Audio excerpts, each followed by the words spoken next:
좋은 아침입니다. 자, 저는 출장을 갑니다.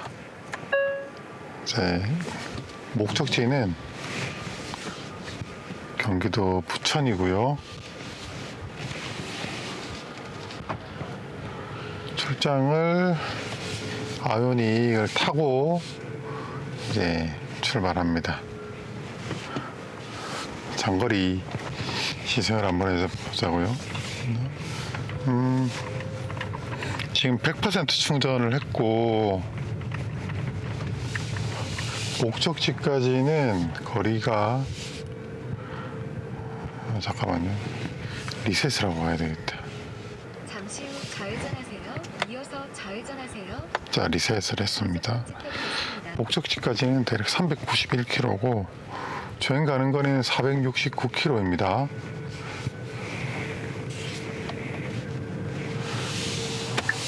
장거리 롱텀 시승을 한번 해보겠습니다. 하절기니까 주행거리는 대략 100km, 속도 100km, 105km 이내로 타면 장거리 주행거리 한 500km 정도 나오지 않을까 생각합니다.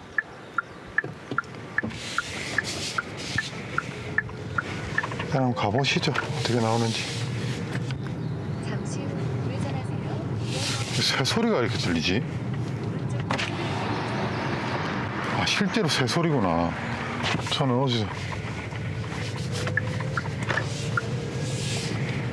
효과음이 나나 했네. 그게 아니고 실제 새 소리네요.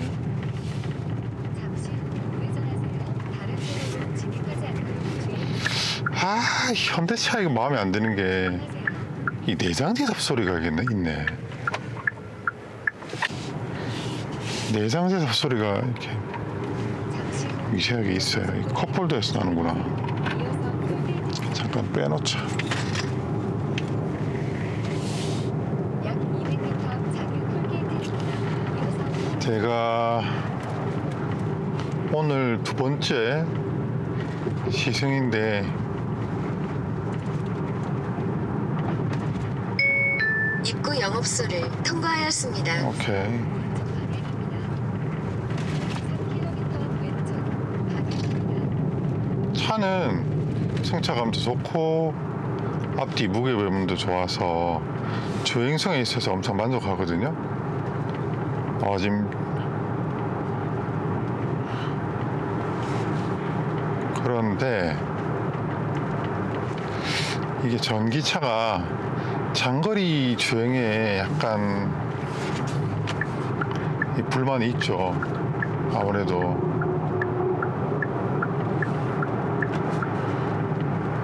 특히 이제 주행 가는 거리 때문에 좀 불만이 있는데 이제 1%가 까졌고 약 2km 가다가 저는 선산휴게소에 왼쪽 방향 들러서 충전 한번 할 생각입니다. 왜냐하면 어차피 그쯤 가면 한번 쉬어야 되기 때문에 쉴 때 장거리는 무조건 그냥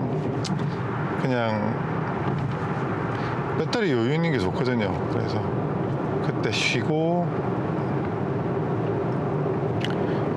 부천까지 올라갔다가 내려오면서 그 어딘가에서 충전을 또 하면 되니까 크루즈는 100km를 걸고 방향입니다. 가도록 하겠습니다. 1km 창원 방향 왼쪽 방향입니다.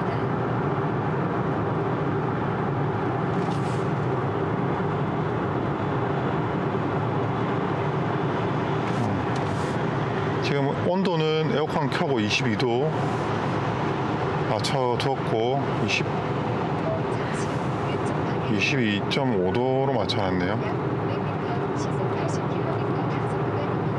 통풍은 1단계 자동으로 켜졌습니다. 회생 제동 모드는 오토이고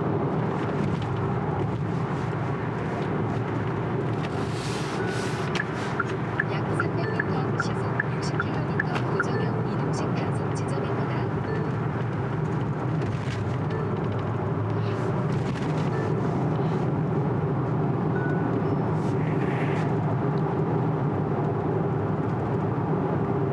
일단은 이제 어제도 말씀드렸는데 가장 마음에 드는 부분은 이 정숙성 그리고 승차감입니다.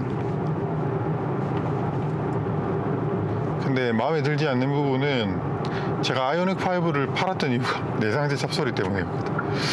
이 차도 뭔가 잡소리가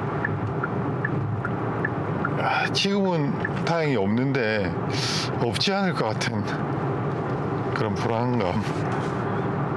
말도 안 되는 얘기를 하죠. 있지도 않은 얘기를 말이야. 속도는 105km 크루즈 103km 났습니다. 이렇게 가도록 하겠습니다. 지금 시간은 4시 58분인데 벌써 밝아지고 있고 약 700m 시속 100km 고정형 이동 지점입니다. 중간 보고를 드리도록 하겠습니다. 장거리 간다고 이 커피 어저께 아까 사는 거 커피빗 사놨어요. 이거 스마트 크루즈 있으니까 엄청 편하고 좋네요. 자, 저는 칠서 분기점에 도착을 했습니다. 저 탑차는 굉장히 공격적으로 운전하시네. 그 탑도 높은데 좀 천천히 다니시지.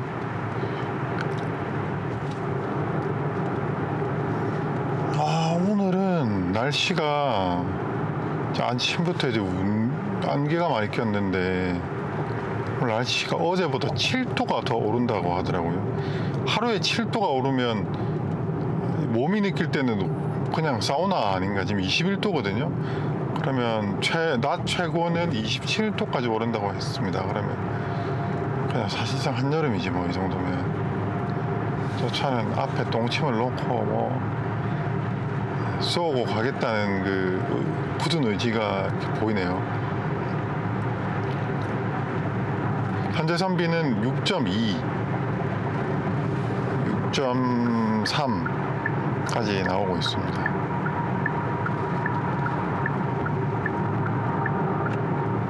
왜 깜빡이지? 저 뭐 했다고? 앞차 따라 들어온 건데 뭘 깜빡이지? 저 케이스분은 그렇잖아요. 저 뒤에서 내 1차로로 가는 것도 아니고 1차로로 가면 되지. 그 왜 아침부터 시비야?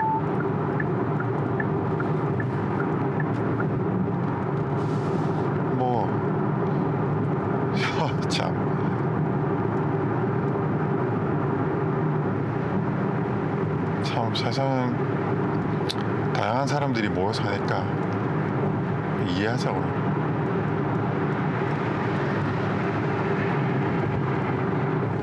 일단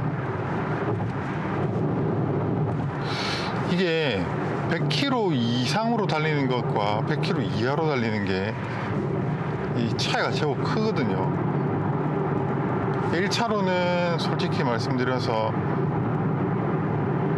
차들이 110km 이상으로 달리잖아요. 2차로는 화물차들이 90km 다닌단 말이에요. 이게 크루즈를 켜고 가기 애매해요. 이게 3차로 이상이면 2차로로 다니면 되거든요, 보통. 근데 이 크루즈를 켜고 가면 1차로로 가면 뒤에 차들의 방해를 하고 2차로로 달리면 앞차들에 걸리고. 근데 순수 전비만 생각하면 그냥 2차로로 화물차 뒤에 쫄쫄쫄쫄쫄 쫓아다니는 게 전기차 라이프의 고속 주행에 있어서는 정답입니다. 빨리 달리면 속도 내면 그만큼 배터리가 줄어서 재미없어. 그래서 사실 배터리 연료차는 장거리 주행에는 좀 안 맞죠, 사실. 장거리 내연차지.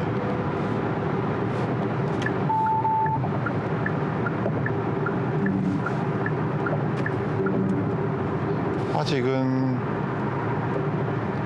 크루즈를 안 걸었는데 일단 발컨 하면서 가보겠습니다.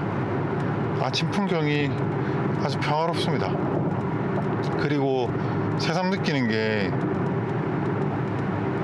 앞유리 틴팅이 안 돼 있거든요. 진짜 라이트가 밝게 느껴지네.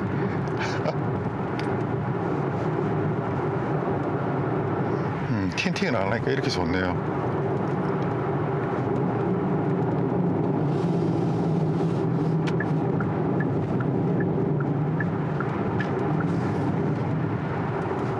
약 700m 시속 100km 우정형 이동식 단속 지점입니다.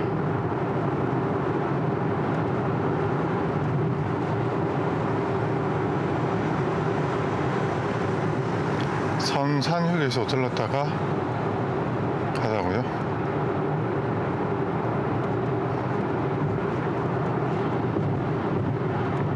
지금 남은 배터리는 93% 대략.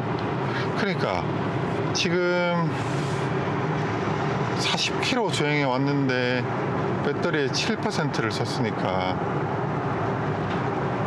대략 뭐 한 400km 탄다. 장거리. 이렇고 겨울에는 300km 탄다. 이렇게 생각하면 맞을 겁니다.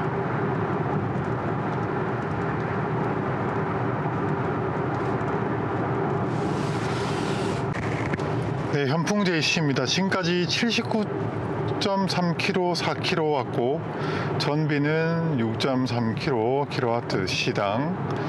그러고 시간은 52분 주행을 해왔습니다. 남은 주행 가는 거리는 391km이고 예, 거의 주행 가는 거리에 비슷하네요. 떨어지는 게. 약 1km 긴장. 그렇죠. 그러니까 이 예상 주행 가는 거리가 비슷하다, 이렇게 볼 수 있을 것 같습니다.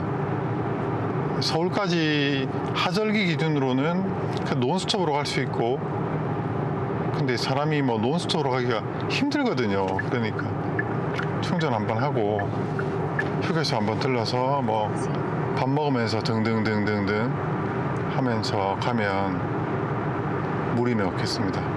동절기 같은 경우는 공조를 켜고 가면 사실 무조건 충전해야 하고 가야 된다, 이렇게 생각하셔야 될 거예요.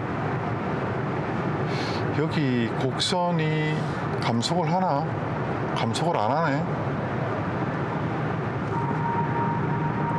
곡선 구간 HDA 감속을 안 하는데 뭐야? 약간 불안불안한데.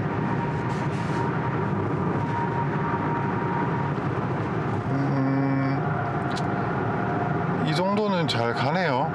잘 잡고.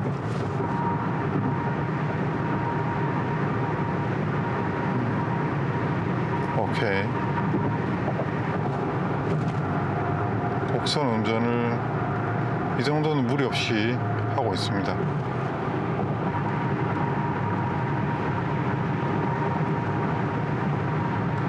오케이. 야, 화물차들 다 2차로로 가시네. 일단 저는 선상까지 그대로 쭉 가겠습니다. 여기는 경북 김천시입니다. 생각보다 연비가 안정적으로 나오네요. 6.2km kWh입니다. 그러니까 그냥 딱 이 정도 수준인 것 같아요. 이제 100km, 105km 가고 있는데 이 정도 속도에서는 한 연비가 6km 정도 나온다. 장거리 주행에서 그렇게 생각하시면 될 겁니다. 그러니까 동절기에는 한 5km 정도 나온다, 이렇게 생각하시면 될 것 같습니다. 그래서 지금 장거리 급속 충전 요금이 400원대가 그 정도죠. 곧 또 400원대가 될 건데, 그러면 대충 6km 정도라고 하면 그러니까 12, 14 700m 시속 100km 단속 구간입니다. 그래도 가솔린 대비 대략 한 60% 정도의 급속 충전 기준으로 했을 때 그런 경제성을 가진다. 대략 산수로 암산으로 계산해 보면 그렇긴 하거든요.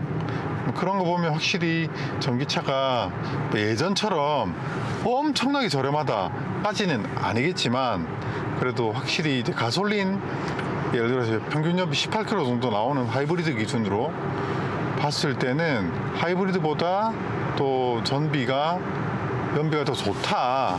하이브리드 대비 18km 나오는 가솔린 차량보다 연비가 한 40% 정도 더 잘 나온다. 이렇게 볼 수 있고 여기서 좀 더 오르더라도 30% 정도 이상 3분의 1 이상 또 경제성을 가진다라고 봤을 때 전기차의 경제성은 아직도 유효하다라고 볼 수 있을 것 같아요. 다만 이제 겨울철은 이 경제성을 떠나서 불편함이 있거든요. 장거리 주행에서는.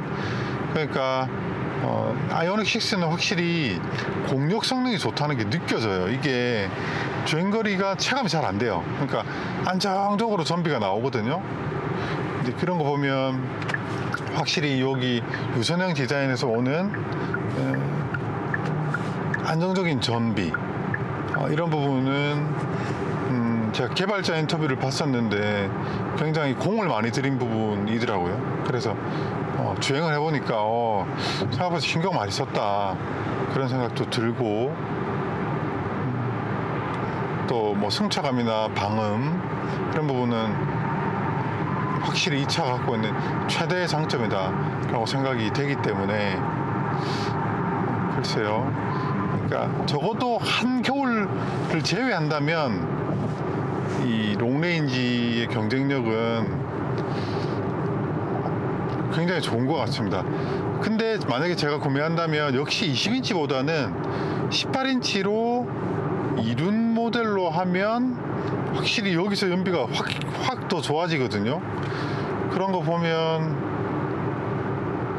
또 더 경제성이 있다 혹은 좀 승차감 면에서도 장점이 많다라고 생각이 돼서 18인치 이륜 모델도 한번 타보고 싶긴 하네요.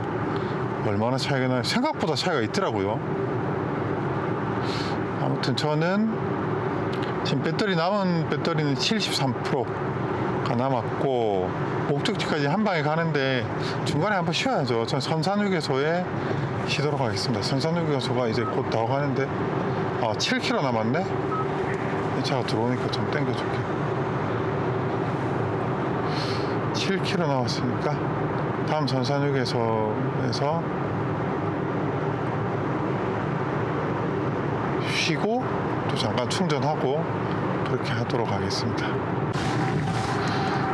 자, 이제 크루즈를 끄고 선산휴게소로 접근하고 있습니다. 선산휴게소는 말 그대로 거점 휴게소거든요.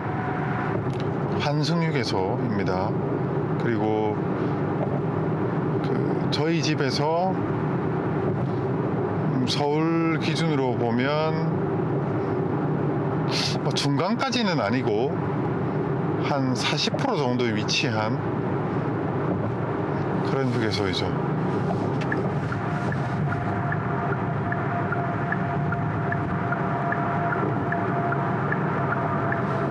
자, 이제 산산휴게소 접근 중입니다.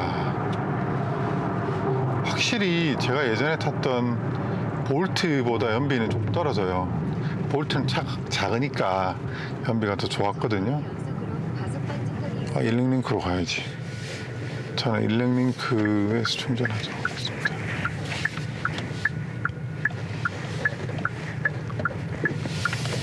또 워터랑 일렉링크가 같이 있는데 일렉링크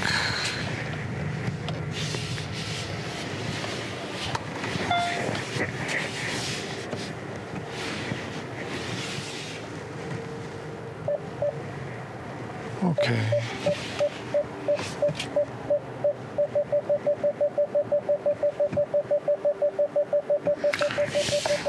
자, 이제 충전하도록 하겠습니다.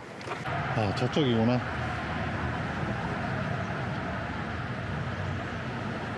자, 저쪽이구나. 교환카드 충전.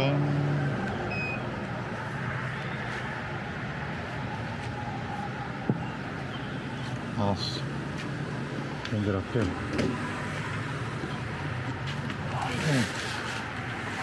속도가 얼마나 나오는 건가? 와, 무거워. 아 잠깐만요. 와 이리 뻣뻣하나 이거. 아따, 충전기 카메라 들고 하니까 엄청 힘드네. 뻣뻣하게.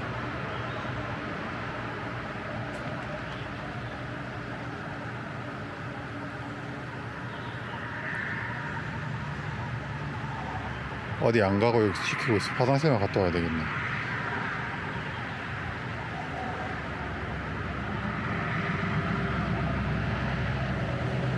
이 충전만 보면 저게 좋을 것 같은데, 테슬라가 충전 커넥터가 더 심플하잖아요. 빨리 되나?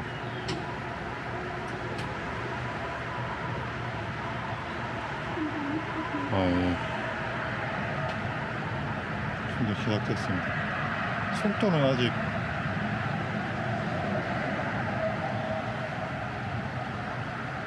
속도가 잘 나오겠죠? 이게 몇 와트짜리지?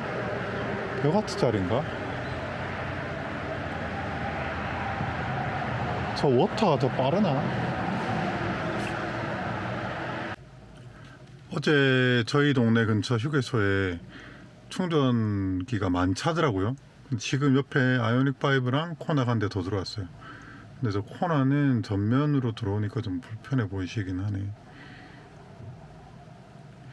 아무튼 참 전기차도 이제 대중화가 많이 됐다 보니까, 특히 뭐 오늘 같은 평일은 괜찮겠지만 특별한 이런, 예를 들어서 뭐 휴일, 연휴, 명절 이럴 때는 아주 불편하겠어요, 충전이. 지금 몇 프로 남았지? 저도 다 돼가는 것 같아요. 네, 다시 출발하겠습니다. 지금 다시 주행 가는 거리가 420km로 늘었고, 가보시죠. 이제 이러면 올라가서 일 보고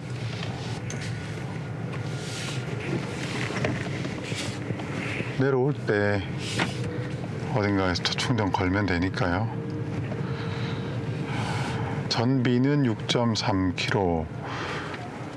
전비 6.3km. 계속 이 패턴으로 되겠죠.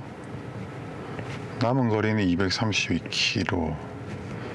갔다가 내려오면서 중부내륙 문경 정도에서 충전을 할 수 있으면 딱 좋겠는데, 그럴 수 있을 것 같아요.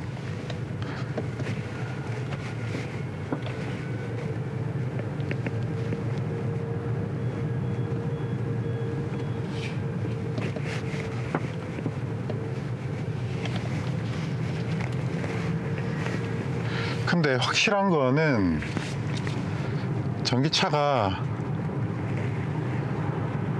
이 시간의 기회비용 개념을 잘 생각하긴 해야 됩니다. 아무리 이렇게 800V 시스템의 EGMP 플랫폼 같은 경우는 충전도 빠르다고 하지만, 그래도 내연기관 기름 넣는 거, LPG 충전하는 것보다 느리거든요.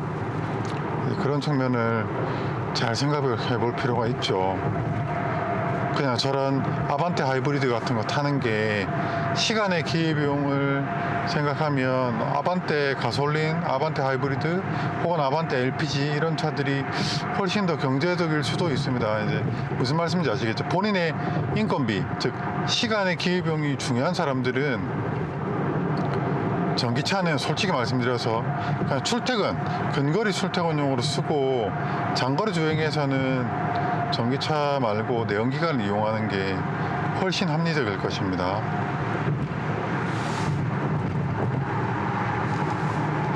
자, 일단 좀 있으면 상주 주차장 휴게소로, 상주 저기 분기점을 지나거든요.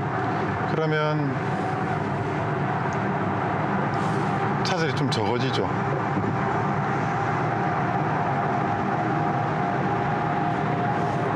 일단은 크루즈를 걸고 가도록 하겠습니다. 104km, 105km 걸고 가도록 하겠습니다. 약 1km 터널 진입입니다. 아따 예쁘다 풍경은. 지금 여기가 어디냐면 어디야 빨리 여기는 지금 대비가 충주네요. 충주를 지나고 있습니다. 현재 배터리 잔량은 82%, 현재 누적 주행거리는 251km입니다. 그래서 남은 주행거리는 392km 주행 가능하다고 되어 있고 105km 크루즈를 걸고 1차로 가다가 빠른 차 오면 비켜주고 2차로 가다가 이런 식으로 걸리면 1차로 들어가고 이런 주행 패턴을 반복하고 있습니다. 충주 그래 충주는 안개의 도시죠. 그렇죠. 항상 안개가 막 약 800m 시속 110km 끼던 그런 생각이 납니다. 차 통행량이 많지 않아서 그냥 스트레스 없이 주행을 하고 있고 현재 평균 연비는 킬로와트 시당 6.5km를 유지하고 있습니다. 그러니까 6에서 6.5km가 하절기 아이오닉 6의 평균 연비다 이렇게 봐주시면 될 것 같습니다. 풍절음이 굉장히 억제가 되어 있다는 게 다시 장거리를 타보면서 느끼고 그 다음에 승차감도 굉장히 안정적이고 차분하고 그렇습니다. 확실히 고속항 쪽에서 가장 효율적인 그런 전기차가 아닌가 현 시점에서 그렇게 생각을 하고 피로감도 좋고 아무튼 좋은 차다. 어제도 그런 말씀을 드렸지만 전기차를 구매한다면 첫 번째 옵션으로 추천드릴 만한 차가 아닌가 생각합니다. 굳이 SUV를 꼭 하겠다 하시는 게 아니면 이 차를 안 할 이유가 없다고 생각하는데 개인적으로는 요것보다 밑에 세그먼트인 코나 EV도 있는데 그냥 개인적으로 저라면 이 아이오닉 6의 등급을 낮추더라도 아이오닉 6를 추천드립니다. 코나의 고사양보다는 아이오닉 6의 저사양 기본형 등급이 더 높은 가치를 가집니다. 이 시스템 자체가 더 좋고 말씀드린 대로 차가 가지고 있는 여러 가지 구조적으로 설계적으로 그 다음에 주행 질감 면에서도 훨씬 더 높은 수준의 자동차라고 생각하시면 될 것 같습니다.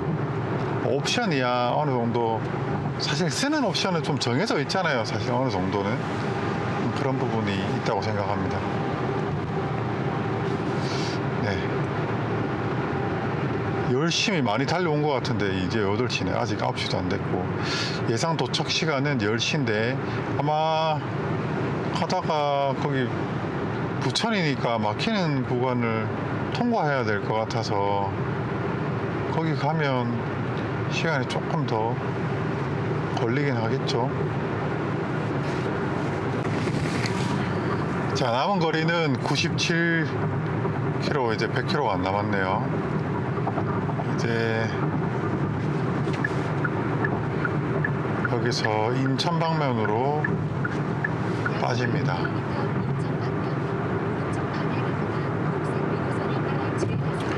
스마트 끄고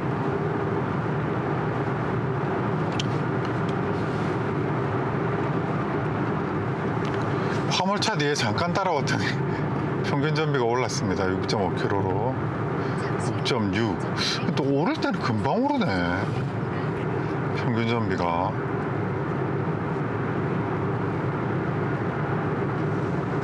100km 이하로 가면 전비가 금방 올라요. 그러니까 급할 거 없을 때는 2차로로 이제 크루즈 걸고 화물차 뒤에 쫄쫄 따라다니면 전비가 생각보다 많이 좋을 것 같습니다. 물론 물론 시간이 그만큼 더 걸리는데 저 개인적으로 천천히 오는 편이 충전을 나중에 꽂아가지고 하는 것보다 시속 60km. 제가 장기적인 관점에서 보면 그게 더 좋더라고요. 그래서 개인적으로는 충전을 그냥 자주 하기보다는 속도를 줄이십시오. 그게 진짜 훨씬 더 생산적입니다. 천천히 오는 것 같아도 종합적으로 충전 시간이나 이동 시간을 종합적으로 비교해 보면 전비를 끌어올리는 편이 더 편해요. 집에 와서 충전기 꽂아버리면 되잖아요. 돈을 떠나서 시간을 아낄 수 있으니까 충전 시간만큼을.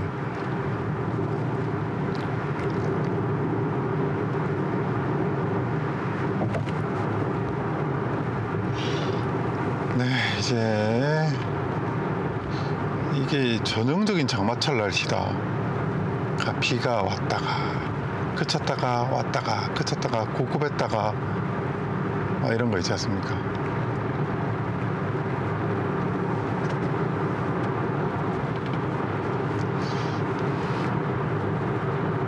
오늘 최종 목적지는 부천이니까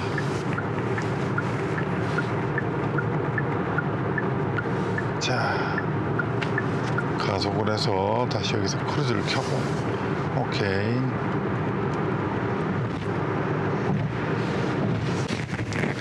여기는 수원입니다. 수원이고 지금 9시 11분이거든요. 그러니까 지금이 출근 시간대에 뭐 걸린 건지 모르겠는데 예, 뭐 예상한 바와 같이 차들이 좀 막힙니다.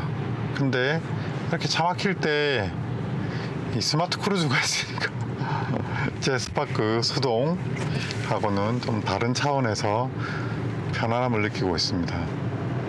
시간이 급하지 않으면 막히던가 말던가 약간 이럴 수 있는 느낌. 그렇고 현재 전비는 6.7. 확실히 평균 속도가 떨어질수록 전비는 올라간다. 이렇게 볼 수 있을 것 같습니다. 현재까지는 347km를 달려왔어요. 남은 주행 가는 거리는 311km입니다. 목적지는 38km가 남았어요.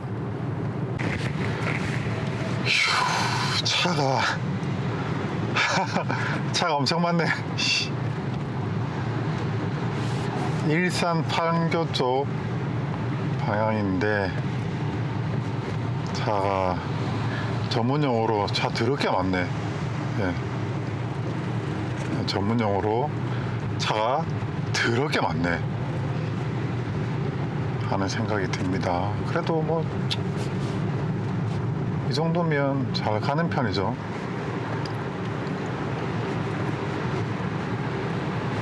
일단은 비가 계속 오고 있네요. 저 끄트머리 핑크 라인은 어디로 가는지 모르겠는데 차가 더 막히고. 잠시 후 왼쪽 방향입니다. 이쪽은 인천 방향이겠지? 저 판교 방향이구나. 판교에 하기야 판교에 사무실들이 많죠, 그죠?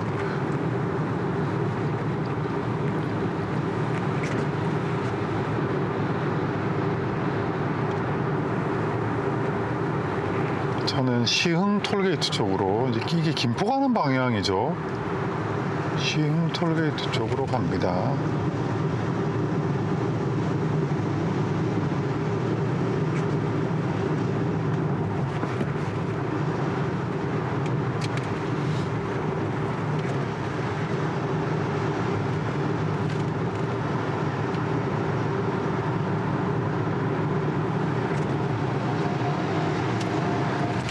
네, 오케이.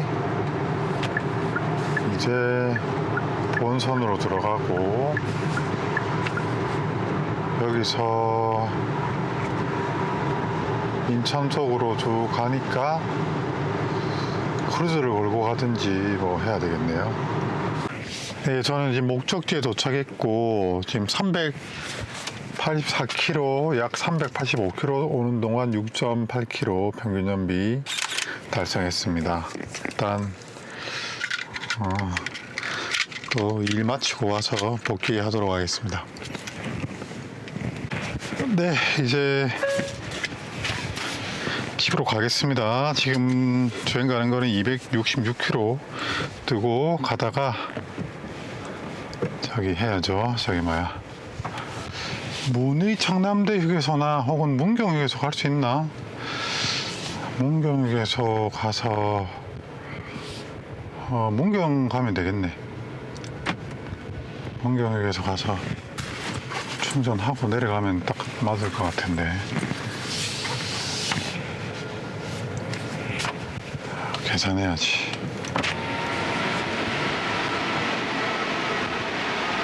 신용카드로 지불해 주세요. 아따 비싸다. 결제가 완료되면 취소가 되지 않습니다.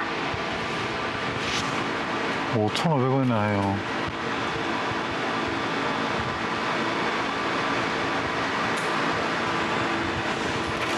영수증이 그렇죠. 필요하신 경우 화면에 예를 그래도 전기차니까 멋이 시원하다. 출구 저쪽 방향.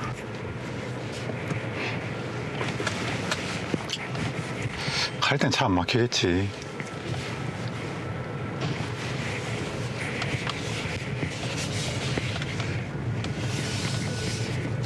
사륜차가 이렇게 노면이 살짝 미끄러운 곳에서 이제 박차고 올라가는 데 있어서 부담이 없어서 좋긴 하네요. 물론 뭐 이륜차도 못 올라가는 데 없죠. 올라가는 게 저기가 나가는 길인가? 저기가 나가는 데인가? 뭐야, 맞나? 출구. 모르겠다. 안 가보자. 없으면 돌아 나오는 거지 뭐.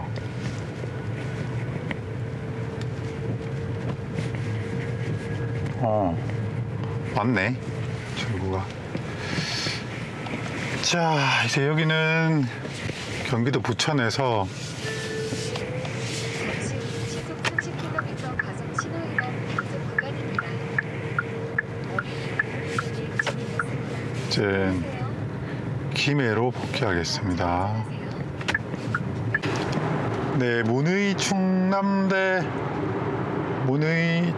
휴게소가 3km 앞에 있거든요. 여기서 충전하고 가도록 하겠습니다. 현재 531km 타는 동안 연비는 7km가 나오고 있습니다. 확실히 내리막이, 그러니까 내려가는 길이 연비가 잘 나오네요. 연비는 조금씩 오르고 있네요. 현재 168km 주행 가능하다고 뜨고, 여기서 충전하고 집까지 그냥 논스톱으로 가면 될 것 같습니다. 충전하면서 과자는 사 먹었는데 과자 말고 그냥 끼니거리 좀 사서 휴게소입니다. 전기차 충전소 식당 밥 먹도록 가야죠. 저 신형 그랜저 같은데? 44km 앞입니다. 아닌가? 맞는 것 같은데. 그렇게 하도록 하겠습니다. 이제 다 왔네.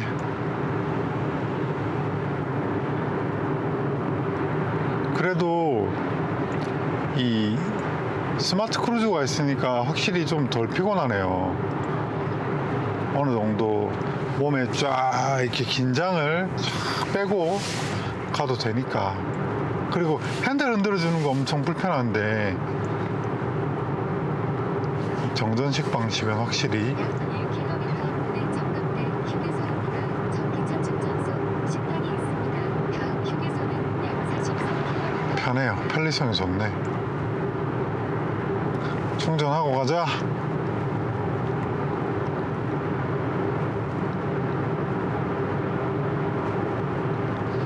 여기는 리뉴얼 한 지 얼마 안 돼서 휴게소로 진입하세요. 깨끗하죠. 충전소 주차됩니다. 알았어.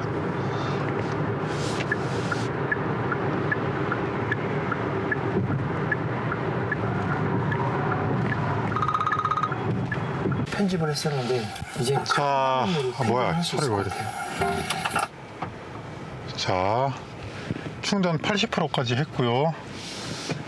제가 충전하는 동안에 차가 많이 들어오시네. 일단은 주행 가는 거리 400km고 저희 집까지는 245km라고 하니까 뭐 집까지 쌉 가능이죠. 충전은 대략 뭐 한 20분 한 것 같습니다. 확실히 빠르네요. 옆에 350kW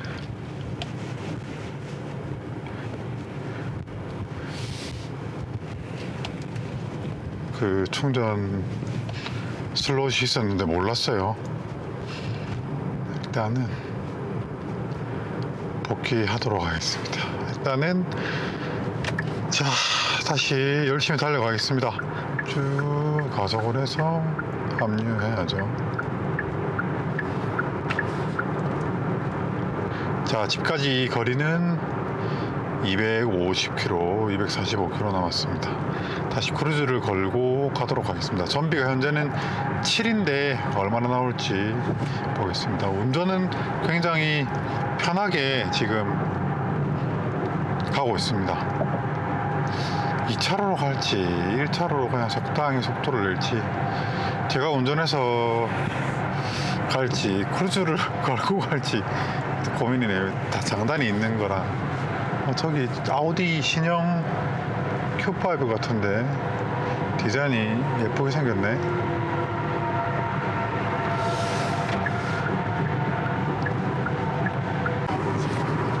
여기는 경북 성주군입니다. 보시다시피 하늘이 엄청 맑아졌습니다. 날씨가 정말 화창하죠. 앞에는 성주터널이고요. 현재 전비는 665km를 달리고 있고 시간은 8시간 38분 동안 운행을 하고 있고 연비는 7.2km per kWh입니다. 연비는 잘 나오죠. 이 정도면 잘 나와요. 트위지랑 비슷한 연비입니다. 잘 나오는 거고, 확실히 적어도 어느 정도 결론이 나는데 주행성에 있어서는 정말 완성도가 높다. 아마 이 이상 효율적인 전기차가 있을까? 이것보다 전비가 좋았던 차가 볼트예요. 볼트. 걔는 아무래도 차가 가볍기 때문에 이것보다 전비가 더 잘 나오고, 걔도 유선형으로 생겼거든요. 그래서 그런 것 같은데 걔는 충전 속도가 너무 느리고, 아무래도 승차감이라든지 차의 민첩성은 좋은데 승차감이라든지 또 시스템이 좀 구형 시스템이고 또 너무 보수적인 시스템이라서 충전 속도가 굉장히 느리거든요. 근데 이 차는 그래도 800V 시스템 때문에 충전 속도도 빠르고, 그 다음에 일단 전비도 잘 나오고, 그리고 무엇보다 이제 승차감과 이제 그런 안락함이라고 하는 부분에서 월등히 이점이 있고, 물론 단점을 따져보면 차 가격이 좀 이게 가격이 비싼 건 맞는데 요즘 또 다른 차들이 너무 비싸져 있으니까 오히려 이 아이오닉 6는 기본형 트림이나 혹은 E-밸류 혹은 라이트 트림으로 가면 가성비가 월등하지 않나 이렇게 생각하거든요. 왜냐하면 막상 장거리 갈 때 다른 옵션을 쓰는 게 없어요. 뭐 솔직히 얘기해서 통풍도 없으면 에어컨이 시원한데 약간 이런 생각이 들거든요. 그래서 저는 깡통 트림 좋을 것 같은데, 그 왜 이 라이트 트림 있잖아요. 그게 진짜 가성비 트림이 아닌가 그런 생각이 들거든요. 그래서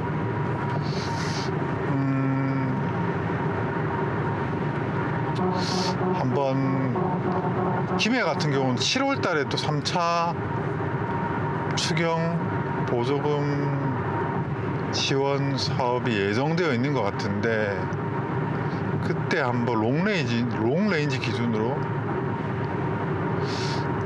이 라이트 버전을 한번 생각해 볼까 하는 마음도 있습니다.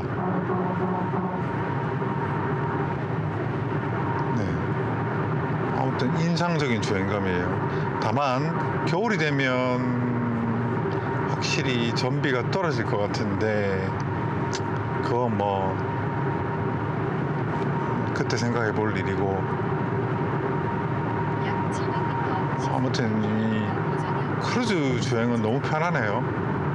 좀 심심한 면이 없지 않아 있는데 그렇습니다. 지금 주행 가는 거리는 308km가 남았고 미니멈으로 보면 208km 주행 가능하다 이렇게 뜹니다. 충전 안 하고 이제 반납해도 되겠네.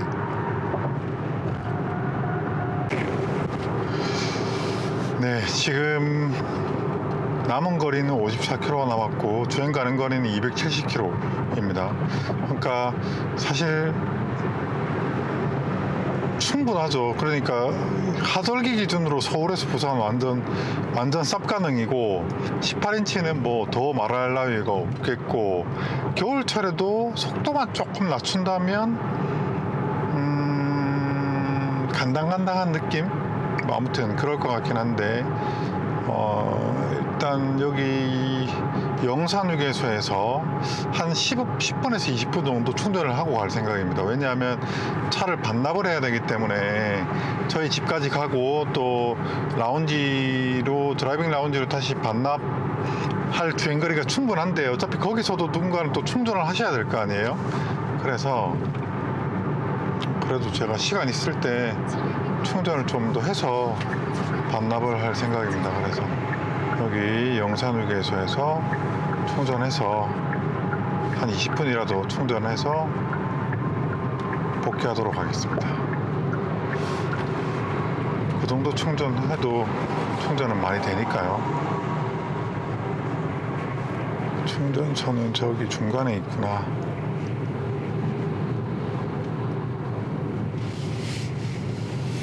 저기 있네. 아, 여기 공차가 생겼구나.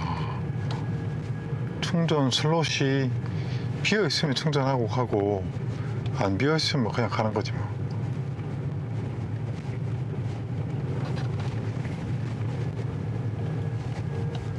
네, 여기서 충전하도록 하겠습니다. 350kW급 비어있네.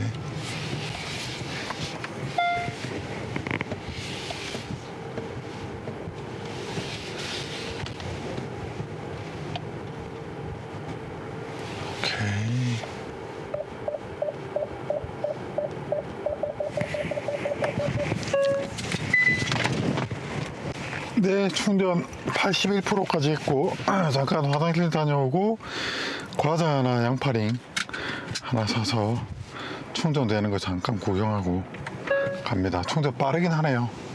근데 이게 동절기에 충전 속도가 느려지기 때문에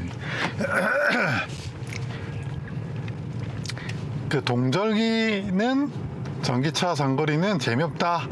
예, 저 많이 해봤기 때문에 드릴 말씀입니다. 800V 똑같다.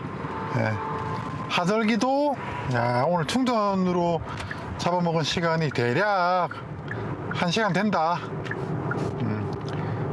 그래도 하절기는 1시간 정도 늘어나는 거는 예를 들어 서울 부산 기준에서 뭐 그나마 할만한데, 여름에는 여기서 최소 50% 정도 시간을 더 투자해야 되거든요.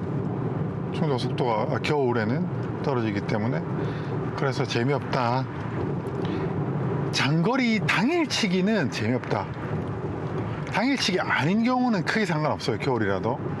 제가 해보니까 당일치기는 제가 모두에 말씀드린 것처럼 시간의 기회비용을 따지면 재미없어요. 그래서 겨울에는 전기차 가지고 장거리 하지 말고 나머지 계절은 괜찮다. 최신 차종이라면 그렇게 말씀드리고 싶네요.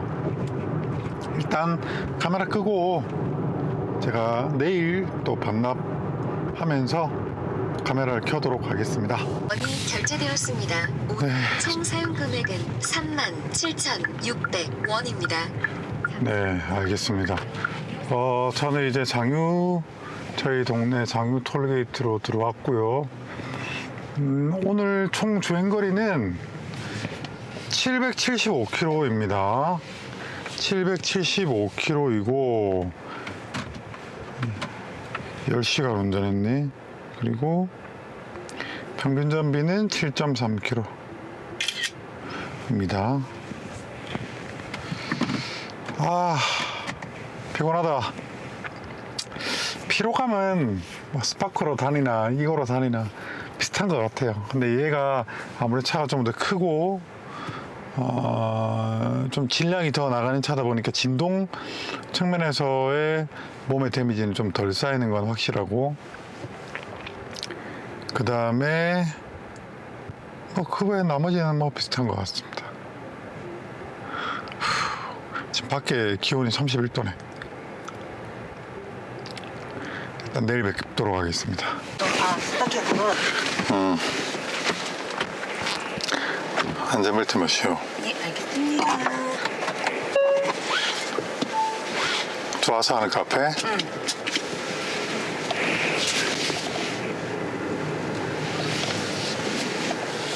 김지연이는 여기 충전 꽂아놨다네. 이거 놀래라. 우리 집에? 충전할 데가 없어서. 이렇게 왔나 차가? 잠시 후 좌회전하세요. 이어서 우회전하세요. 아유.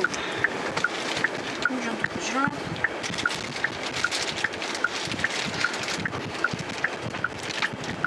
날씨가 좋기는 하다 이제. 근데 근데 좀 습하다. 태풍 온다는 것 같은데. 그래서 그런가? 뒷자리는 좀 어때? 이거 근데 너무 올 때 90도 돌았을 때. 좀 등이 샀나? 그래서 그게 좀 올해는 못 갈 것 같아. 아,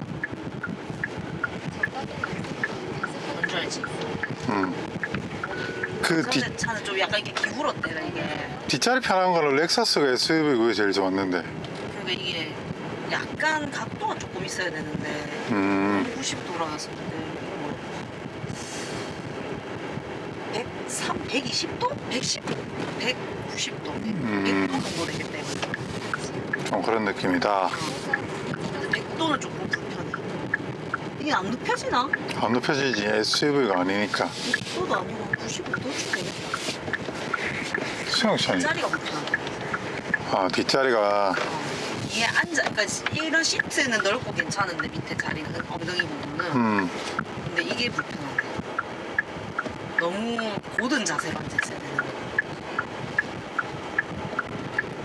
거. 이 차는 일로 갈 거였으면 뇌를 끼워뒀으면. 그러니까 나랑 바꾸면 되는 거. 자기 먼저 간다고 하죠. 보이지도 않는다. 와, 우리 민재는 진짜 대화가 하나도 안 통하네. 왜? 어제 얘기하는데 단어를 5개 맞았다는 거라. 그래서 내가 민재야 왜 단어를 5개밖에 그 전날은 다 받았다 안 했나? 왜 5개밖에 안 맞았니 이렇게 하니까 단어 공부를 많이 못했대. 왜 많이 못했냐니까 문법과 모의고사 문제에 집중한 나머지 단어 공부를 많이 못했다는 거라. 그 내가 보기에는 지가 생각한 할당량이 있겠지. 이거는 한 2시간이면 2시간 써야 돼 라고 생각하면 모의고사에 너무 많이 썼던 거지. 그래서 내가 보기에 그런 느낌인 것 같아. 그냥 무의식적인 지가. 후불카드입니다. 그러니까 이제 단어 공부는 2시간 중에 모의고사 너무 많이 투자했으니까 원래는 1시간 해야지 다 외워지는데 30분만 쓴 거야. 보니까. 그래서 내가 민재야 네가 모의고사에 시간을 많이 쓴 거는 네가 모의고사가 어렵고 몰라서 시간을 많이 쓴 거면 그거는 그거대로 시간을 써야 되고 단어는 원래 네가 하던 만큼의 시간을 투자해야 된다. 그치. 그런데 네가 그거를 네가 모르는 무의식 중에 나는 영어를 2시간밖에 안 할 거니까 모의고사에 많이 썼으니까 단어는 비중을 작게 줬다 이렇게 된 거다 내가 보기에는. 그러면 그런 습관은 좋지 않다. 네가 몰라서 시간을 끈 거는 그만큼 다른 거는 시간을 똑같은 채워야지. 하지만 네가 단어 공부를 어제 30분밖에 하지 1시간 해야 될 걸 30분까지 하지 않고 해야 될 논거는 다 하지 않았냐. 게임도 하고 태블릿 PC도 보고 다 보지 않았냐고. 이제 학년이 올라가면 그런 거 줄여서 해야 된다. 지가 단어 공부를 많이 안 한 건 인정을 하지만 일부러 많이 안 한 건 아니다는 거지. 무슨 말도 안 되는 거지. 몰라 내 무의식적이 그럴 수는 있겠지만 일단은 오늘 이거 영어 공부를 많이 했으니까 단어 공부 조금밖에 안 할 거야 이런 마음으로 한 건 아니다라는 거라 지 말은. 그 한마디로 정신이 딴 데 팔려 있으니까 뭐. 그러니까 아직도 지가 공부 배분을 어떻게 해야 될지 잘 모르는 거지. 그러니까 모르는 게 많이 나오면 거기에 할당량을 많이 주고 그 다음에 원래 하던 것만큼 시간 다시 투자해야 되는 건데 지는 토탈 시간밖에 생각 안 하는 거라. 지금 좌회전 나는 오늘 영어 2시간 그럼 난 무조건 2시간 안에 모든 걸 다 끝낼 거야. 알든 모르든 간에 이런 거라 지나. 이렇게 이걸 계속 얘기했는데 자꾸 똑같은 얘기를 반복하네. 그래 민재야 니 이런 얘기는 니랑 나랑 해봤자 똑같은 얘기 반복밖에 안 된다. 그러면 얘기를 할 필요가 없다 우리가 이걸 갖다가. 그러니까 지는 이제 지가 알아서 다 한다는 거야. 나름 그 옛날에 놀던 민재가 아니래. 옛날에 지가 아니래. 이제 지도 지 걸 알아서 어느 정도 하고 숙제도 알아서 하고 다 한다는 거라. 그럼 좋다. 그러면 내가 더 이상 얘기를 하지 않겠다. 네 공부고 네가 하는 거고 네가 알아서 하는 거니까 그러면 네가 다 알아서 해라. 네가 할 줄 안다고 하니. 약 300m 좌회전하세요. 컴퓨터에서 못 나가. 안녕. 안녕. 참 저녁 먹고 온다는 거지? 나중에 봐.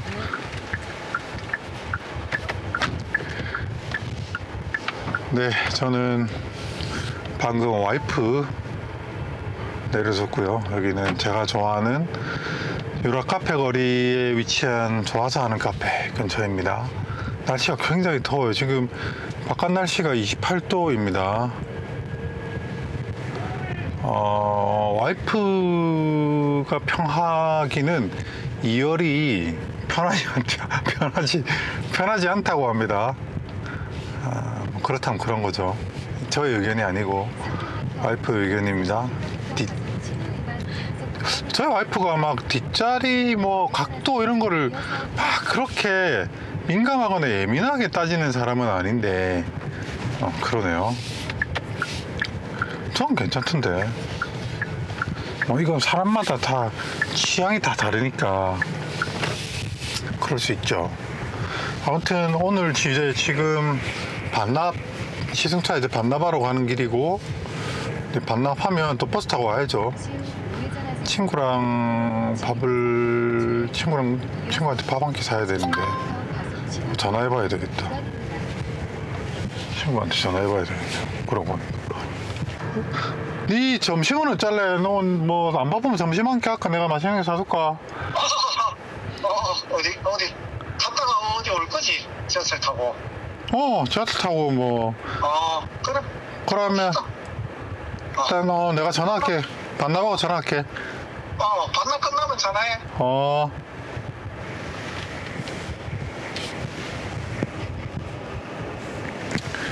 네, 친구랑 뭐 밥 한 끼 친구 또 태워주고 평상시에도 많이 여러모로 도움 주는 친구인데 맛있는 거 제가 한 끼 사야죠.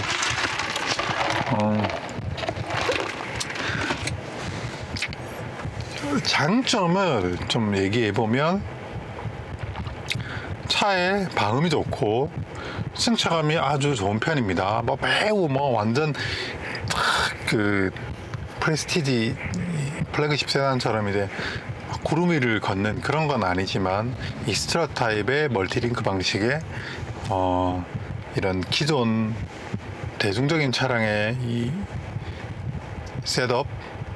셋업으로서는 아주 양호한 정도입니다.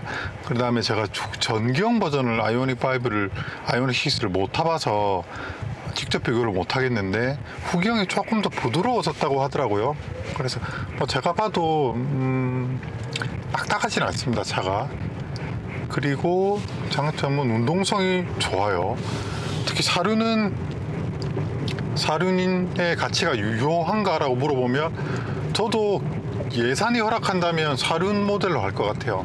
일단 출력을 떠나서 생각보다 전기차가 이 미끄러운路面에서의 이 토크 제어 혹은 이 탈출 트랙션이 좀 필요한 상황이 있거든요. 한마디로 땅을 좀 많이 타요. 고바위 같은 데서. 그런 상황이 충분히 많아요.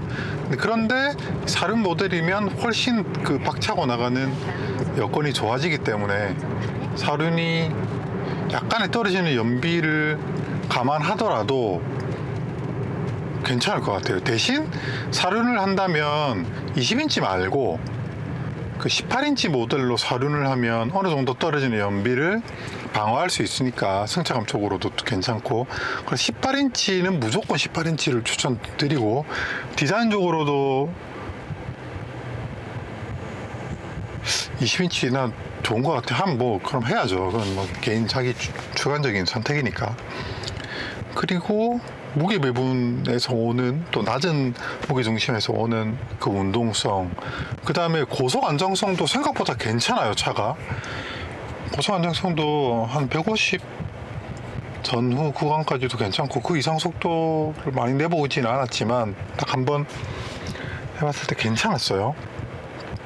그리고 저기 아이오닉 5가 있지만 저 공간 활용성이나 디자인적인 측면이 아니라면 아이오닉 6가 좀 더 나은 가치를 가진다 생각할 수 있을 것 같습니다. 어떤 경제적인 어떤 혜택, 그러니까 아이오닉 5가 아이오닉 6 대비 많이 저렴하다면 모르겠지만, 비슷하다면 아이오닉 6 쪽이 여러 가지 면에서 좋은 것 같아요. 근데 아까 저희 와이프가 전혀 생각하지 못했던 의견, 뒷자리 등받이 각도가 뭐 이렇게 얘기하는, 뭐 저거는 또 등받이 각도 조절이 됐나? 기억이 안 나네요. 제가 아이오닉 5 오너였긴 했지만 저는 뭐 운전만 했었으니까 그렇긴 하고, 그리고 그 호불호가 없는 주행감이에요. 이 아이오닉 6의 주행감은 호불호가 없는 주행감입니다. 차 좋네 라고 할 수 있는 그런 이 스케이트보드, 제가 처음에 말씀드린 대로 이 스케이트보드의 이런 무게 배분과 사실상 같기 때문에 거기서 오는 이런 아주 균형미 있는 그런 역동감, 동력, 성능, 네, 이런 것들이 있습니다. 동력화적으로 봤을 때 굉장히 이제 이점이 많은 그런 차라고 생각합니다.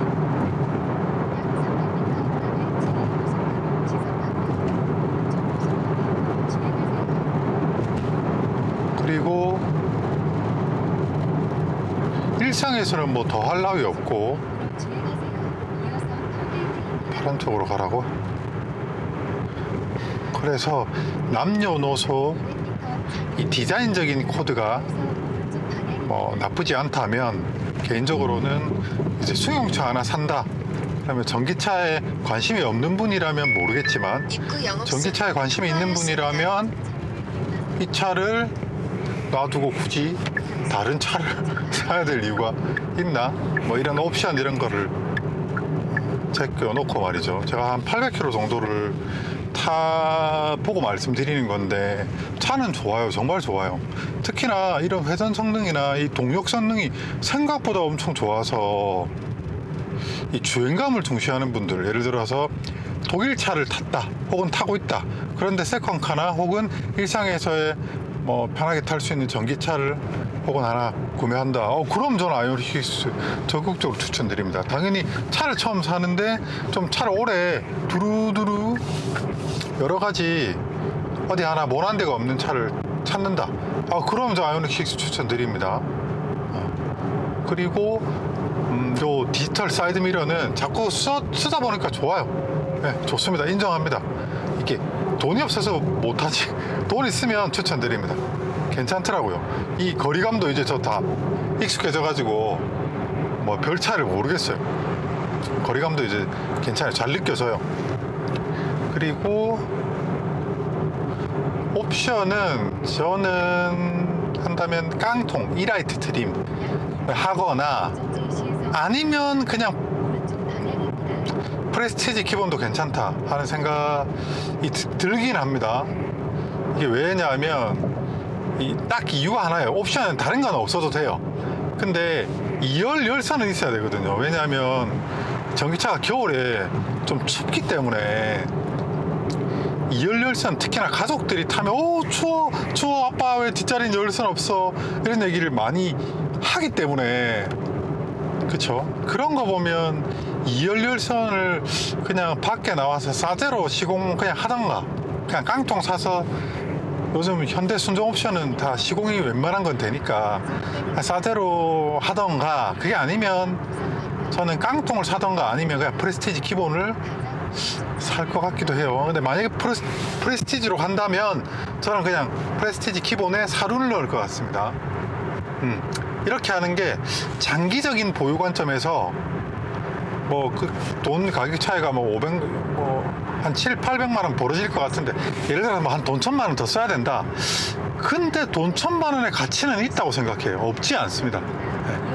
근데 만약에 저 혼자 탄다, 혹은 그냥 1열 위주로 탄다, 2열에 뭐 누구 탈 사람이 없다, 전 그냥 무조건 고민 안 하고 깡통 삽니다. E-라이트 삽니다. 롱레인지 E-라이트. 뭐 고민의 여지가 없습니다. 저만 보면 그냥 가정용 차가 아니라면 E-라이트입니다. 그냥 그게 가장 가성비가 좋아요. 현대차들은 그냥 깡통이 가성비가 제일 좋습니다. 근데 뭐 글쎄요. 아무튼 그렇고, 이제 단점을 말씀을 드려보자면, 일단 제가 아이오닉 5를 타다가 판매한 이유가 있거든요. 왜 팔았냐면 잡소리 때문에 팔았어요. 내장재 잡소리. 지금도 이 차가 MVH는 굉장히 좋은데 상대적으로 약한 게 이 잡소리예요. 특히나 이 스티어링 휠이 요 소재들이 저 별로 안 좋아요. 이 보시면 이런 거 막 만지면 찌그덕, 이 플라스틱 찌그덕 하는 소리가 나거든요. 그리고 이 혼 커버도 약간 잡소리가 있어요. 핸들 돌릴 때, 스티어링 휠 돌릴 때 여기서 뭔가 찌릿찌릿 하는 소리가 들려요. 이거는 제네시스도 소리 나는 차들 많이 봤는데 이런 게 좀 아쉬워요. 그 다음에 이 소재가, 얘도 문짝이, 그러니까 보면 소재가 요즘 차들이 다 그렇지만 이게 특히나 현대차가 제네시스 라인이 나오면서부터는, 현대는 대중 라인이라서 이런 소재를 좋은 거 비싼 걸 안 쓴단 말이에요. 그냥 약간 물컹하게 느껴지는 것 뿐이지, 이거 뭐 스파크랑 다를 게 없어요. 이런 것들이 뭐 스파크나 이거나 뭐. 근데 제가 쉐보레 차 타면서 좋아하는 이유가, 쉐보레 차는 이런 류의 잡소리는 없었어요. 한 번도 이런 플라스틱 잡소리는 없습니다. 그러니까 뭐 물론 그게 그 포인트와 포인트 간에 그 얘는 차가 좀 더 큰 차니까 거기서 오는 이 강성의 변화 때문에 잡소리가 좀 더 날 수도 있겠지만, 아무튼 실내 잡소리가 조금 아쉽다. 물론 이 차가 다른 데 잡소리는 없어요. 스티어링 휠에서만 잡소리가 있거든요, 지금은. 근데 저 아이오닉 5는 요 도어 트림에서 잡소리가 엄청 많이 났습니다. 그래서 처음에는 하나가 났었는데 좀 지나니까 네 군데 다 나고, AS 받았는데도 소용이 없고, 어우 도청 떨어져 가지고 팔았는데, 뭐 그거. 그 다음에 차 가격이 싸지 않죠. 지금 테슬라 하이랜드 스탠다드가 4,200만 원? 4,300만 원 하나요? 그러니까 싸지 않아요. 그 아이오닉 5 롱레인지 익스클루시브랑 가격이 비슷하거든요. 그러니까 어떤 면에서 보면 옵션 대비 구성이나 그러니까 차가 기능적인 기술적인 부분에서 떨어진다고 생각하지는 않아요. 테슬라보다 현대차가. 근데 워낙 이 소프트웨어와 그 다음에 차의 설계 개념이 완전 다르잖아요. 얘는 캔 통신 기반의 이제 기존 재래식 통신의 이런 그 구조를 가지고 있고, 저는 그쪽으로 전자전기 쪽으로 잘 모르니까 자세한 설명을 못 드리겠는데, 테슬라 같은 경우는 아예 근본적으로 다르죠. 기존 자동차 회사의 어떤 설계 개념이랑 다른 개념을 갖고 있기 때문에, 이른바 완전 전자제품 아이폰 같은 그 일체형 칩 뭐 이런 게 적용된 LPDDR5 뭐 이런 거 있지 않습니까? 뭐 그런 식으로 설계 개념이 다르다 보니까 그런 혁신을 가지고 올 수 있을 것 같은데, 자동차로서 특히나 차의 동력학적인 부분에서는 개인적으로 테슬라가 현대차보다 떨어진다고 생각합니다. 실제로도 떨어지죠. 떨어져요. 실제로도 승차감이라든지 차의 움직이는 모션이라든지 이런 거는 굉장히 기술적인 축적이 되어야 그 마무리 셋업이 세련되어지는 거기 때문에, 그거는 현대차도 유럽차를 좀 아직 못 따라가고 있고, 역시나 테슬라가 기존 내연 레거시 업체들을 못 따라가고 있는 부분이 그런 부분들이거든요. 동력학적인 부분. 그래서 이런 부분은 현대차가 우위에 있다라고 생각합니다.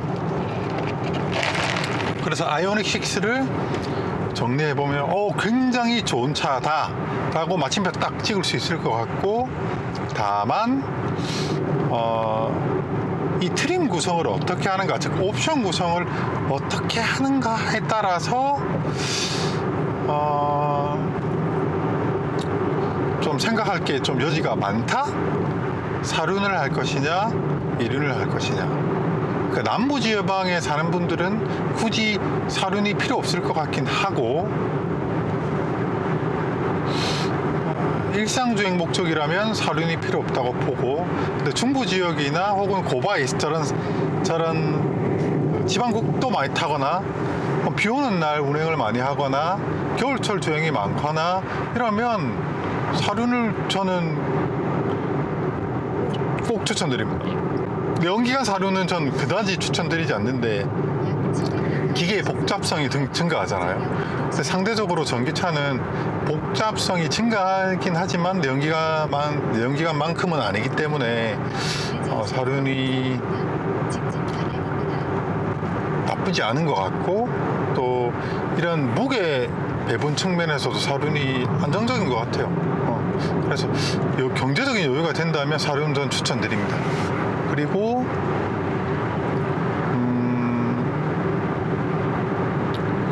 이렇게 달릴 때는 굉장히 편하네요. 차가 너무 적절해. 이 승차감과 운동성의 그 양면을, 이게 양면 모든 부분이 충족이 안 되니까 어려운 거잖아요. 근데 그걸 어느 정도 수준 이상으로 해냈어요, 이 차는. 그래서 정말 대단하다고 생각해요. EV6도 괜찮죠. EV6도 괜찮고, 그렇지만 말씀드렸던 것처럼 이 세단, 그러니까 세단이 가지는 그 안락함이 있잖아요. 그런 측면에서 EV6나 아이오닉 5나 심지어는 아이오닉 6나 EV9이나 다 얘보다 못해요. 안락성으로 보면 그냥 세단입니다. 이거의 상위 호환 기종이 이제 일렉트릭 바이드라고 하는, 이름이 어렵네요. G80 전기차.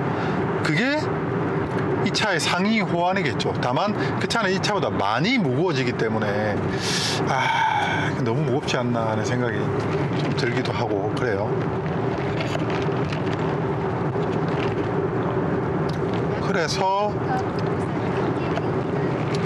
저보고 이 차를 너 살 거 같아? 라고 물어보면 전 삽니다. 전 개인적으로 이 다음 차량 구매 목록에 이 차를 올려놨어요. 아이오닉 6. 깡통 아니면 말씀드린 대로 프레스티지의 사륜 모델 정도로 샀으면 하는 생각이 들어요. 굉장히 좋은 차입니다. 근데 아까 와이프 말을 들으니까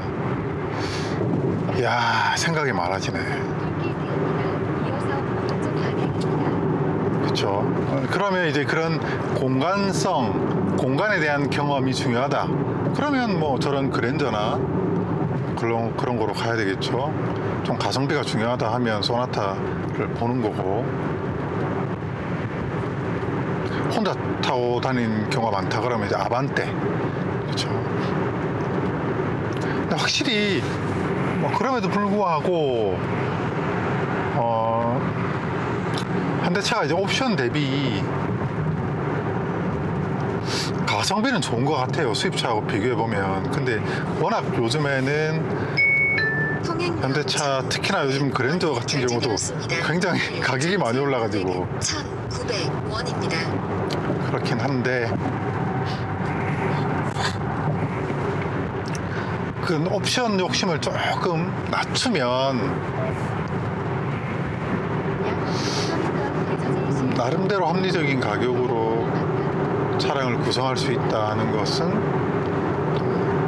장점이고, 또 고장나면 또 보증도 길게 되고 고장나면 또 큰 부담이 없잖아요. 이 RCCU 같은 경우도 아직 해결이 안 된 부분이 있는데 이 다음 풀체인지가 되면 어느 정도 해결이 되겠죠. 왜냐하면 지금은 이 기초 설계 자체를 바꾸기는 힘들 테니까 다음 버전은 그런 걸 반영해서 이제 개선 버전들이 적용이 될 거니까요.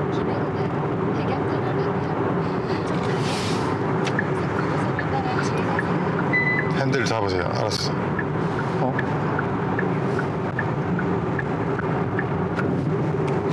아무튼 제가 장거리 주행을 갔다 왔는데 엄청 편하게 갔다 왔습니다. 그리고 제가 어저께 충전 고속도로 장거리 다녀올 때는 그걸 활용 못 했는데 배터리 컨디셔닝 기능이 있더라고요. 그걸 이용하면 좀 더 빠른 속도로 충전할 수 있거든요. 물론 지금은 하절기라서 큰 차이는 안 날 거예요. 뭐 배터리 컨디셔닝을 안 해도 속도가 빠르니까. 그런데 특히나 겨울철에는 어지간하면 배터리 컨디셔닝 모드를 켜거나 혹은 그럴 필요가 없는 게 고속도로 충전소 검색을 웬만하면 해서 충전소 검색 해가지고 하면 자동으로 배터리 컨디셔닝 모드가 활성화된다고 하거든요. 그렇게 활용하는 편이 이제 배터리 충전 시간을 조금이라도 1분이라도 좀 줄일 수 있는 방법이라고 합니다.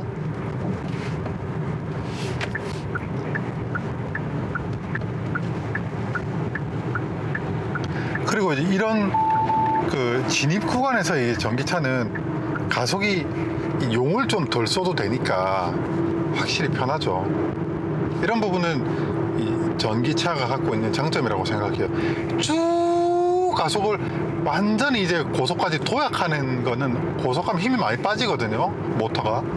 근데 이제 이렇게 초중속에서 고속까지 도약하는 이 능력은 확실히 부담이 없습니다. 게다가 얘는 사륜이라서 출력에 좀 영향이 여유가 훨씬 더 있으니까 이런 식으로 고속으로 도약할 때 훨씬 여유가 있습니다. 그리고 사륜이 이게 아무래도 출력을 꺼내어 쓰기가 아무래도 앞에도 모터가 더 힘을 보태주니까 훨씬 여유롭긴 하네요. 이륜은 좀 차가 100km 넘으면 좀 맹해지거든요. 제 아이오닉5도 그랬는데 100km 넘을 때 가속을 하면 좀 맹해요, 차가. 근데 아무래도 전기차는 가속을 즐기기보다는 이 좀 더 멀리 가는 운전으로 약간 바뀌게 돼요. 전기차를 타게 되면 자꾸 밟고 다니기보다는 살살 날아다니면서 조금 천천히 다니게 되거든요. 왜냐면 충전 여러 번 하고 다니기 귀찮으니까.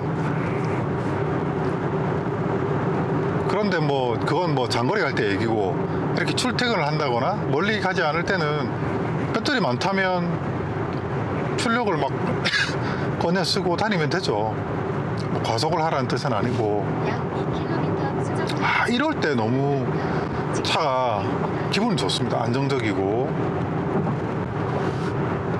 차가 엄청 차분하고 고속 안정성도 좋고. 저기 지금 아이오닉 6인가? 뒤에 오는 게 구형 아이오닉 6네. 맞나? 맞네.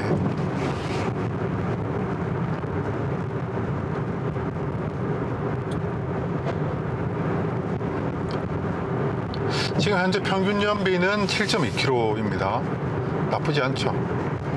그러네요. 저 18인치 버전의 아이오닉 6인데 참 뭐 가장 이상적이죠. 18인치 아이오닉 6가 지금 부산 백양 터널로 접근하고 있습니다.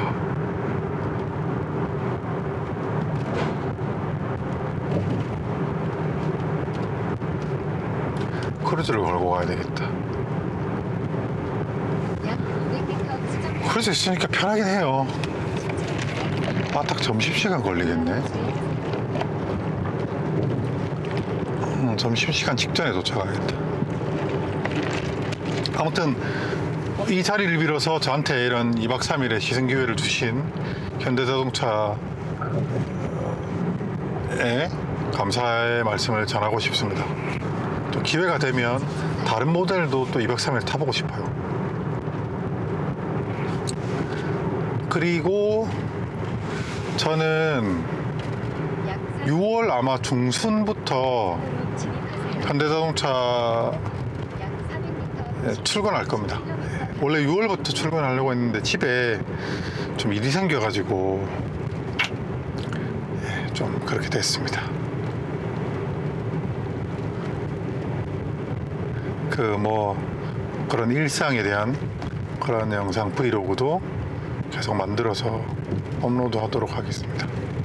그리고 이 컵홀더에서 제 아반떼 MD도 이 컵홀더에서 이 소리가 나는데 이 컵홀더는 조금 더 소리가 안 나는 뭔가 좀 재질로 좀 만들어졌으면 이런 10km 정면 주행차 컵홀더를 잡고 있는 이 날개 있지 않습니까? 이런 데서 소리가 많이 나.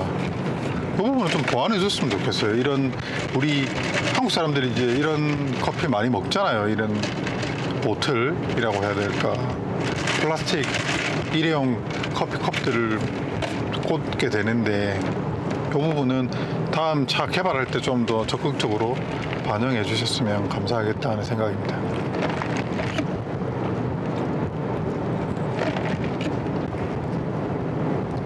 아, 그나저나 차에서 내리기가 싫은데 지금 28도 밖에 28도거든요. 비 오는 날 디지털 사이드미러 운전해보고 터널이나 야간에도 운전해보니까 비 오는 날하고 터널은 진짜 좋아요. 엄청 잘 보입니다. 그래서 이 뒷삼에도 있으면 좋겠는데 제가 산다고 하면 그러니까 이게 고민인 거예요. 살 거면 풀옵션 가까운 거 사던가 아닌 깡통 사자. 그런 생각이 자꾸 든단 말이지. 썬룸 뭐 이런 건 필요 없고 저는 사륜하고 뒷삼이는 진짜 탐이 나요. 제가 옵션을 좋아하는 사람이 아님에도 불구하고 좋아. 써보니까 좋아. 여기는 크루즈 끄자. 제가 운전하겠습니다. 여기는 부산시 여기가 어디야? 이 백양로 이거 친구라고 해야 되나? 잠시 후 왼쪽 이제 구간 남포동 쪽으로 접근합니다. 친구 단감동이라고 하는 게 맞겠죠?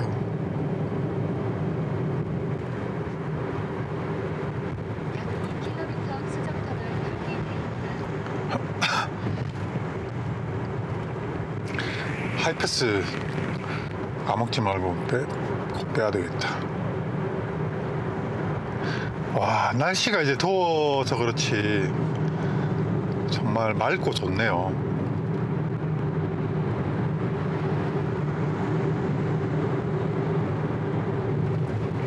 그리고 이 회생제동 모드가 이제 아이페달이라고 하는 현대자동차 이제 전동차 전기차에서만 적용이 되죠.